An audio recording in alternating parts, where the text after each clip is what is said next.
Room 304 of the Austin District Court, Texas. I watch Karen adjust her pearl necklace for the third time as her lawyer presents photos of my so-called clandestine chemical lab.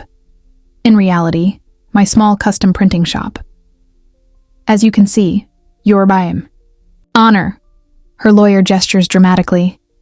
Ms. Carter has turned a residential area into a toxic factory. My client has suffered severe respiratory issues ever since. Objection, Your Honor. My attorney interjects. There is no medical proof of these claims. Overruled, the judge responds. I want to hear where this is going. Karen wipes away an imaginary tear as her lawyer continues. She's always been good at this, playing the victim. Ever since I opened my workshop in my home garage, she has turned every t-shirt print I made into a public health hazard. Ms. Miller has clear photos of chemical residue in her yard. Her lawyer goes on, projecting images of suspicious stains on her lawn, damage that will cost thousands of dollars to repair. I keep my expression neutral, my fingers discreetly brushing the flash drive in my pocket. Karen doesn't know it yet, but every single one of those stains has a very different story from the one she's telling. And I have it all recorded. And that's not all. Karen finally speaks, her voice trembling just right. My rose bushes, which I've been growing for 15 years, are dying. Her toxic products are killing everything. I watch as the judge frowns, clearly affected by her performance. It's time. Your Honor, I say, standing before my lawyer can intervene. May I show something? The judge nods, and I insert the flash drive into the courtroom's projection system. The first image that appears makes Karen freeze in her seat. This is footage from my security camera, from last Wednesday night. Interestingly, that's the same night those mysterious stains appeared. The video starts playing. It's 2:47 a.m., and the black and white image shows Karen, in her floral robe, spraying something onto her own yard. The high-definition camera captures every sneaky movement, every nervous glance over her shoulder. The contrast between her current, victim act and her recorded actions couldn't be more striking. This will ruin her. Karen's voice echoes through the courtroom, crystal clear in the camera's audio. That little artist is going to learn that this neighborhood has standards. Who does she think she is, turning a house into a business? The judge leans forward, his eyes fixed on the screen. Karen seems to shrink in her chair, her perfectly arranged pearls now crooked on her nervous neck. I have more, I say calmly, switching to another recording. This one is from 3 days later. The new footage shows Karen on the phone in her backyard, standing near the very stain she created. No, you don't understand, Susan. I need you to testify that you saw her dumping chemicals. Yes, I know you never actually saw it, but think about your property value. These home businesses will destroy our neighborhood. What's next? A car repair shop? A restaurant? We have to stop this now.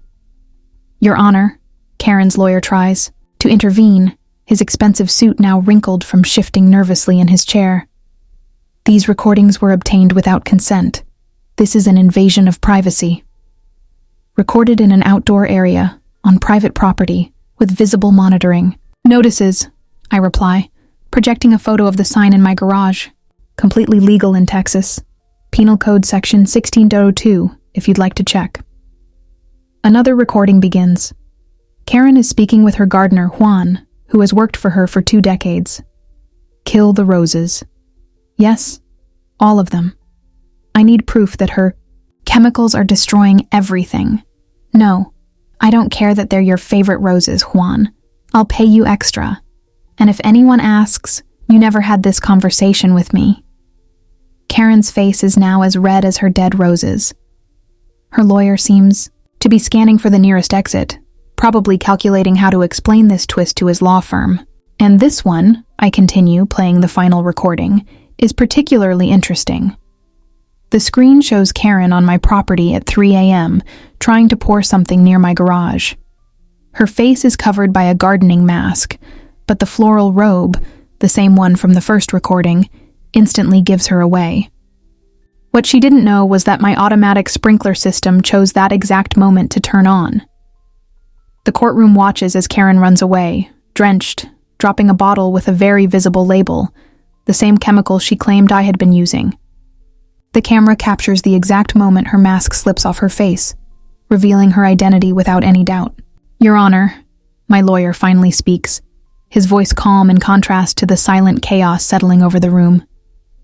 "We have 47 more hours of similar recordings, including one where Ms. Miller instructs people to file false complaints with the city, offers bribes to inspectors, and explicitly admits that this entire lawsuit is an extortion attempt." The judge raises his hand, silencing the courtroom.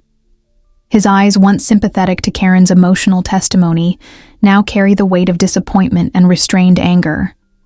"I believe I've seen enough." He turns to Karen, who now seems to have lost all her rehearsed victim composure. "Ms. Miller, do you have anything to say in your defense?" Karen opens her mouth, but no sound comes out. Her hands tremble as she tries, unsuccessfully, to straighten her pearl necklace. Her perfect performance had finally met an audience that wasn't buying into her act. The silence in the courtroom is broken by the sound of Karen pushing her chair back, knocking over her expensive handbag in the process. Its contents spill onto the floor, including a bottle identical to the ones from the recordings. "You don't understand," she bursts out, her shrill voice echoing through the room. "Look at what she's done to our neighborhood. Cars parked on the street, people coming and going all day to pick up orders. It's a nightmare. Our homes are worth millions." "Ms. Miller," the judge interrupts, "are you suggesting that you falsified evidence and committed perjury because you were bothered by parked cars?" I project another recording. This time it's Karen at a neighborhood council meeting, 3 months earlier. "We need to maintain the standard of this neighborhood," she argues in the video. "First, it's a printing shop, then a bakery, maybe a beauty salon. Do you know how much our property values will drop?" The courtroom audience begins, murmuring. I see Susan, the neighbor Karen tried to bribe, shaking her head in disapproval. Juan, the gardener, sits in the back, his calloused hands clenched into fists of anger.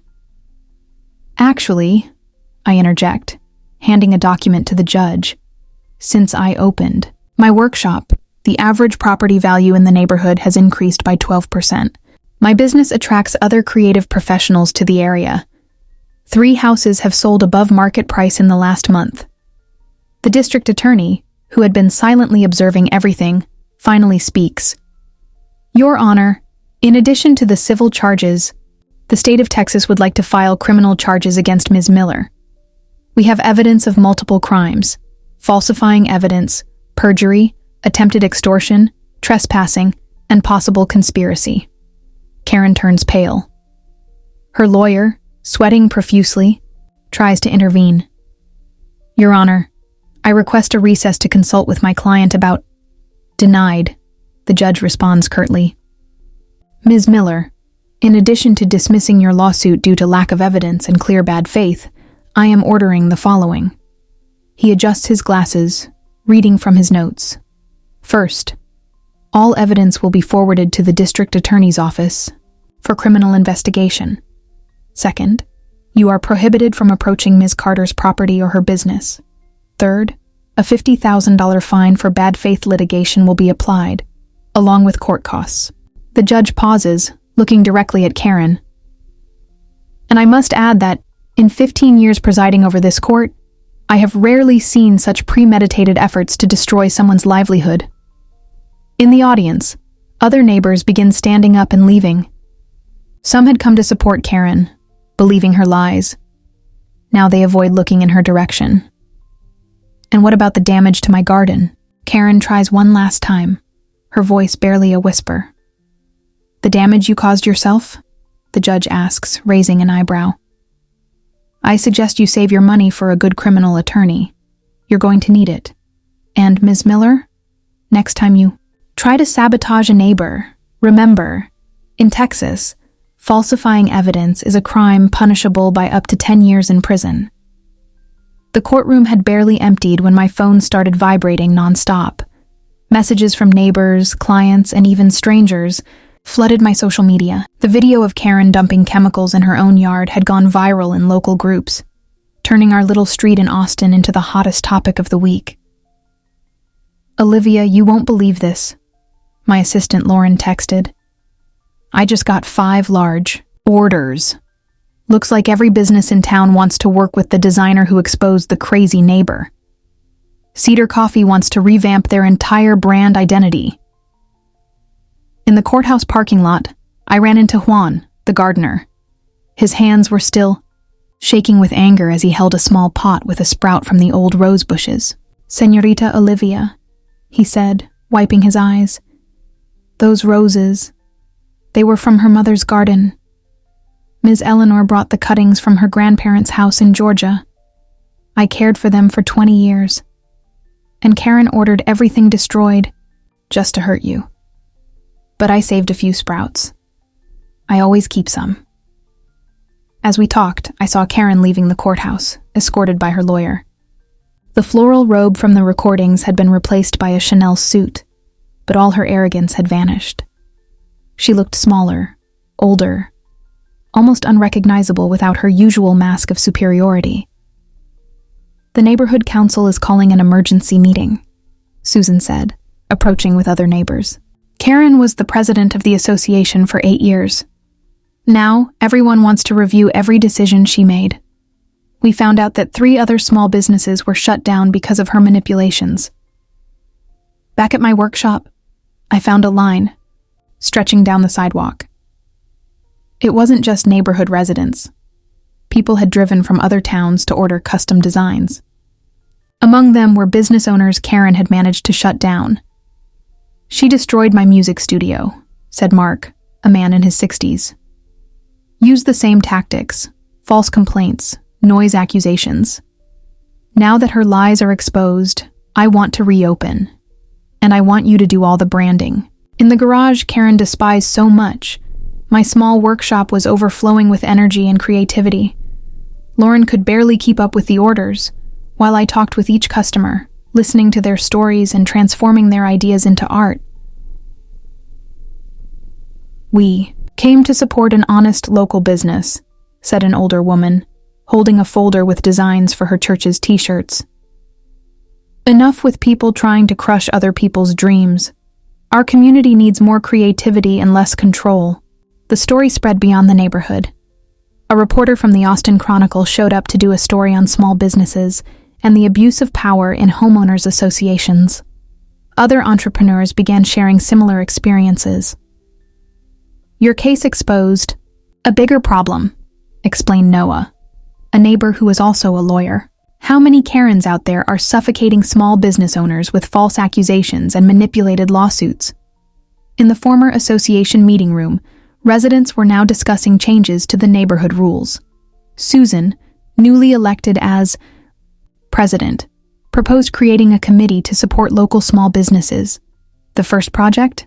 A monthly street festival celebrating art and food. I installed a new sign at my workshop. Carter Designs, turning creativity into reality. Below, in smaller letters, 24-hour surveillance cameras in operation. It was both a warning and a reminder. That night, as I closed the shop, I glanced at Karen's destroyed garden. The dead rose bushes were a sad reminder of how hatred can consume someone. But among the dry branches, the sprouts Juan had saved were beginning to show their first leaves. "The roses will come back," Juan said, carefully watering the new shoots. "Sometimes, we have to lose something for it to grow back even stronger. Just like your business, Señorita Olivia." The district attorney offered Karen a plea deal: community service at the same public garden she had always criticized. The irony was not lost on the neighbors who watched her pulling weeds under the Austin sun, her Chanel suit replaced by gardening gloves and a wide-brimmed hat. The impact of the case spread far beyond our street. The Austin City Council began reviewing regulations on home businesses. My case became an example of how homeowners associations could abuse their power to crush small entrepreneurs. "It's a necessary change," Councilman Thompson explained during a public hearing. "We cannot allow prejudice and elitism disguised as neighborhood preservation, to prevent the growth of legitimate businesses. My workshop became a symbol of creative resistance. Local businesses lined up to order designs, each client bringing a story of how Karen, or someone like her, had tried to stop their dreams. "She shut down my little bookstore last year," said Rachel, holding a coffee as we discussed her new brand identity. "Now I'm reopening, 3 doors down. And guess what? I'm adding a cafe inside the store. Exactly what she tried to prevent." The arts festival that Susan organized transformed our once quiet street into a vibrant gathering place. Local artists, small business owners, and neighbors came together to celebrate exactly what Karen had feared most: a lively, diverse community. The once empty sidewalks now overflowed with life, music, and the aroma of homemade food from the food trucks Susan had approved. Juan, the gardener, became something of a local hero. The rose sprouts he had saved were planted all over the neighborhood, in the community garden, in the flower beds of houses, even in the new square that the Homeowners Association had created. "Ms. Eleanor's roses now belong to everyone," he would say, teaching neighborhood children how to care for the seedlings. "Every flower that blooms is a victory against hate."